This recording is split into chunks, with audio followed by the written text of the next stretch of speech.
All right, we're going to tackle a question today that might just completely change how you look at the animal kingdom. It's called the reptile problem, and the answer reveals something pretty startling. Birds aren't just like dinosaurs, they literally are dinosaurs. So let me start with a little puzzle for you. What in the world could a massive T-Rex, a modern crocodile, and a tiny sparrow possibly have in common? I mean, it sounds like the start of a bad joke, right? But stick with me, because by the end of this, you're going to know the surprising scientific secret that connects them all. So here's our game plan. First up, we'll define the reptile problem. Then we'll talk about why our old ideas are like an incomplete family photo. After that, we'll get into the nitty-gritty evidence, the clues in the skull. That leads us to the great family split, and we'll wrap it all up by finding a living dinosaur right in your own backyard. Okay, section 1, the reptile problem. To really get what the problem is, we first have to ask, who did we always think belonged in the reptile family in the first place? You know the ones. When I say reptile, you probably picture these guys. Your lizards, your snakes, turtles, crocodiles. They're scaly, they're cold-blooded. It all just seems to fit together so nicely. This is the classic lineup we all learned about in school. But then you have this character, the bird, and it just seems to throw a wrench in the whole system, doesn't it? I mean, it's warm-blooded, it's covered in feathers, it flies. It feels like the total opposite of our usual suspects. So why on earth are scientists so obsessed with putting it in this group? Well, that question, that is the heart of the problem. And that leads us perfectly into our second point.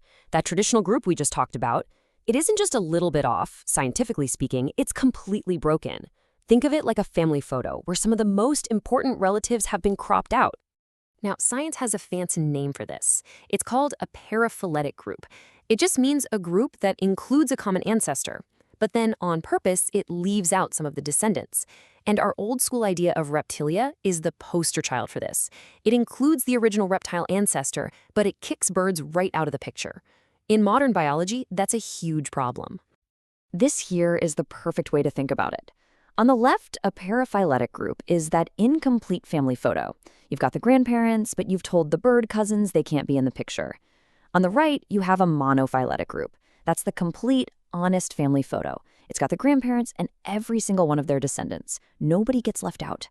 So, how do we fix this? The solution is a field of science called cladistics. Its entire purpose is to build these complete, accurate family trees, the monophyletic ones. Cladistics doesn't care about what an animal looks like on the outside. It looks for real, shared evolutionary traits that prove a family connection. Okay, so if we're going to build a better family tree, we need some hard evidence. Well, paleontologists found the smoking gun, the key to this whole thing, in a really surprising place, the skull.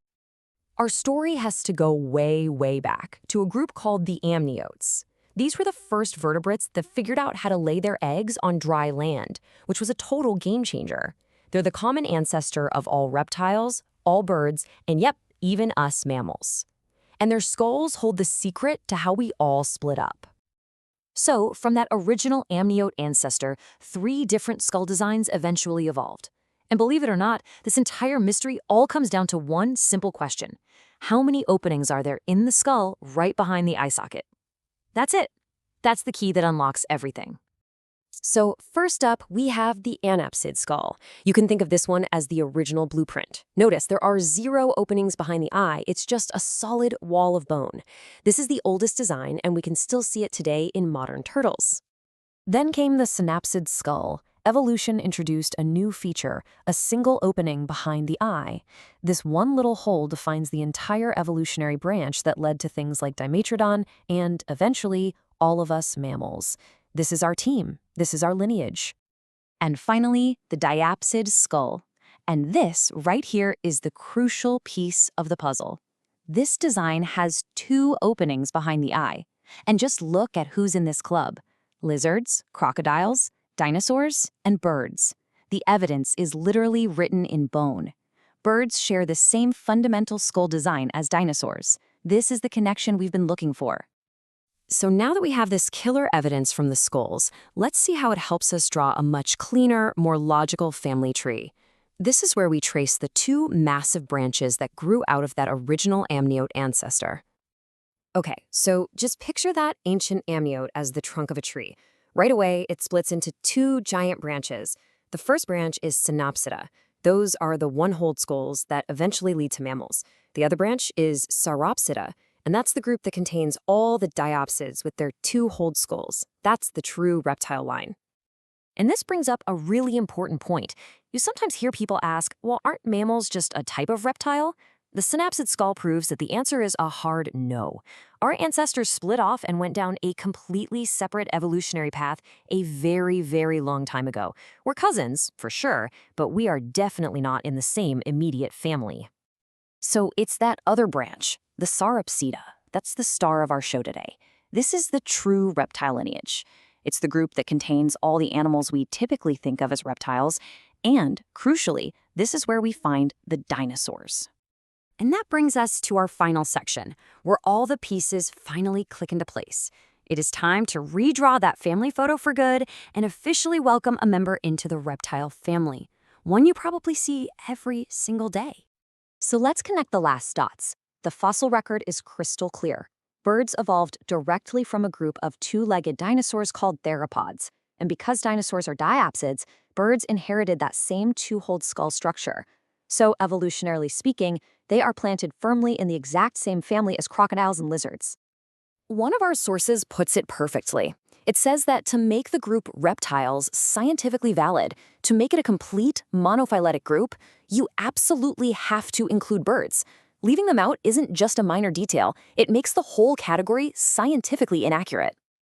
So, let's answer the big question once and for all. What is a reptile?